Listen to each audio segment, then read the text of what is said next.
పూర్తిదేవి, అంతులేని బంగారము ధాన్యము ఉన్న ఆవిడ. ఈ భూమి ఆవిడ కడుపులోంచి వచ్చినదే. ఈ బ్రహ్మాండం ఆవిర్భవించినప్పుడు ఈ దేవి కడుపులోంచే 16 కోట్ల మంది దేవతలు వచ్చారు.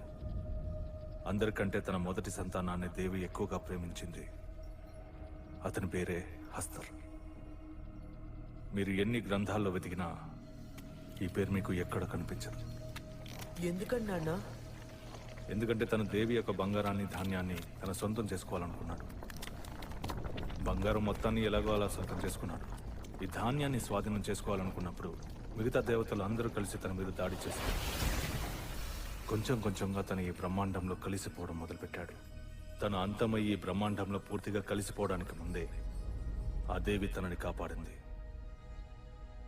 తనని కాపాడే ముందు ఒక నిబంధన విధించింది. ఇకపై హస్తర్ని ఎవరు కొలవరు, అందరూ తన పేరుని మర్చిపోతారని చెప్పింది. ఎన్నో యుగాలు గడిచిపోయాయి. హస్తర్ ఆ దేవి కడుపులోనే నిద్రపోతున్నాడు. అలాంటప్పుడు మన పూర్వీకులకు వాడు గుర్తొచ్చాడు. హస్తర్ పేరు మీద ఒక గుడిని నిర్మించారు. ఆనాడు నుంచి దేవతల ఆగ్రహ వర్షం తుంబాడు మీద కురుస్తూనే ఉంది. కానీ మనం ఎందుకు హస్తర్ని లేపాలి? ఎందుకంటే హస్తర్ శాపం మనందరికీ తగులుతుంది కాబట్టి. అర్థం కాలేదు. నువ్వు లోపలికి వెళ్ళాక అంతా నీకు అర్థమవుతుంది. లోపలికంటే ఎక్కడికి? ఆ దేవి కడుపులోకి.